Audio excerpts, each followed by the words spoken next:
Guys, Deludi Guna back with the tactics board. You lot always ask me to use this, so we might as well with Arsenal just playing against Chelsea. And I saw a couple things worthy of tactic boarding, if that makes sense. So let's get into it. Firstly, I've come prepared this time. First one, the difference. This is the difference. Let me illustrate it a bit more. The difference, rather than against Liverpool, that's a Chelsea player. I need you lot to bear that in mind for my next example. But typically, like you saw against Liverpool, we were respecting too much. We were respecting the opposition. Would back off. We allowed Jan and all of these players to do what they want in midfield. We're allowing Salah to come down here. I've already spoken in a similar vid about this. We're allowing Mane, pardon me, sorry guys, Mane to go forward and do them things there. We were just outright respecting Liverpool too much. The difference slightly, and to some effect, because we got a point rather than humiliated at Stamford Bridge. Oh, I'm very gassy, guys, man. The difference was this. If you just pretend the back line's there, Lacazette, Iwobi, Danny Welbs, Ramsey, who appeared to look like he was pressing Kante, who you constantly saw was the one to receive of the centre halves and then give it to Cesc, onto him clearly, so he's paralysed from that. And then Xhaka's there. Then we have half a chance. Remember, they're playing three at the back. The three at the back have to want to ball, and if they're getting pressed high, what are you going to do if you're getting pressed and there's too much men coming through you? You have no options. You're going to play hot potato. You're going to constantly pass. If you're constantly passing and we're forcing someone to pass, you're forcing a pass. What's more likely to happen? You force an error. If we force an error, that means they're either going to kick it long and things like that, and it comes back to us. That was the difference. Equally, when they were in possession, when Chelsea were in possession, just pretend it's irrelevant who this is now, you saw us in our own half. In our own half, behind the ball, behind it, rigid, narrow, fullbacks. Let me get two red ones to illustrate the point, guys. Narrow, fullbacks, tucking inside, people talking. So then Chelsea were just running into dead ends. The only time you saw them really breaking and both sides breaking is in the second half when it became a 3 versus 2. To illustrate the point, you only really saw it when it was now our 2 being Xhaka and Ramsey, of course. Take this down for you guys. Obviously, they introduced Bakayoko and Cesc was already on the pitch. Kante's already here, like you guys.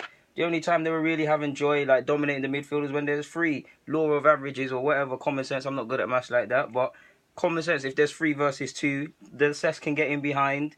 Bakayoko can add energy, and Kante's not bad, not bad engine-wise either. So you see the difference. There were a couple things though that were that I was very scared of, to be honest with you, because we were going into old habits.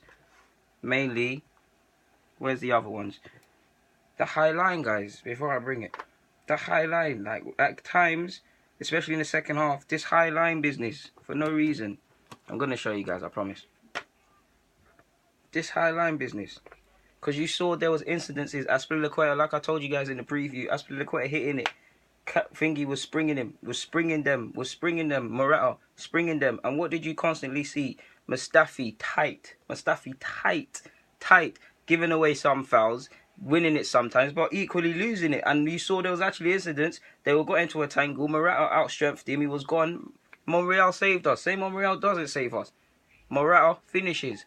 These games, football is about fine margins, especially these big sort of games here. This is the sort of things that happen. I'm excited to see a reaction from the boys, but I'd be doing you guys a disjustice if I didn't show you guys these things. Another thing that was scaring me as well was the balls down the channel. If I bring I need the blue ones for this. The balls down the channels. At times, of course, we were pressing. Like I said, we was pressing. But Chelsea were putting balls into the channels that were threatening us on both sides. Balls into the channels. And while we're on that, what do I always tell you guys? If you can't win it, cut the cross out early. You saw Welbs cutting out the cross early, but there were incidents, not the cross, the ball down the line, down the flanks, cutting it out early. But there was times it was going long.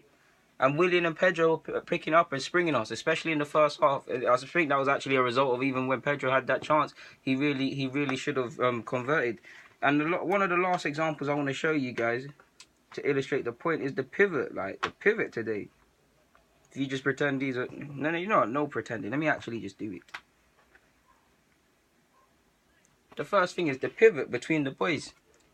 This was nice. For once, coordinated. When Ramsey went, closer. When Xhaka went deep, Ramsey got a bit closer. And then to make it better, you saw Koscielny or Mustafi stepping into midfield and making it unofficial free. You mainly saw that to effect when it came to winning the ball, when we wanted to put in snappy challenges, win the ball high up the pitch if we can't concede a foul, and then quickly get back into possession. You see it. Quickly get back into possession. and then obviously the fullbacks would be on either side. Things of that nature. Some people always talk about. Like I said, man, I just wanted to bring you guys a couple of these things. Even so, at times we should. I'm not going to bring it, but I can't show you guys. I don't know possibly how to make this as an example. But at times, even at corners, when we're doing they're letting the opposition have short corners and they're threatening us and putting it across our goal line and things like that. They were the only things I really saw today. Like mainly. Yeah, man, the main highlight was Ramsey on Kante, because that gives me a glimpse as to whether we can play tactically, in the sense that, Jose, for example, is cerebral. We've seen him, I can't remember the game, United fans, but there was a game he actually he put Jones into midfield just to man mark someone. It gives me a glimpse as to if we can do that. If we can add them sort of tactical and cerebral approaches into things, that's how we win a league, and that goes back into different players with different strengths and things of that nature. But yeah, man. Oh, final point. And that really scares me. Again, back into the high line. And it's mainly for Chelsea. It's mainly for Chelsea fans, to be honest. It's nothing to do with Arsenal.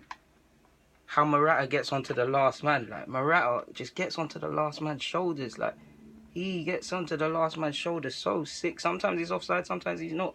Couple times in the Premier, you're going to see him score from this opportunity. Look, half the time people were unaware he's there. He just peels. He checks back in. He checks back in to check he's onside, and then he's gone. And then sometimes he goes over there. Or he goes over here, he floats. And it did cause us problems today. To illustrate the point, he floats over here, he floats over there. Sometimes he went, you saw it.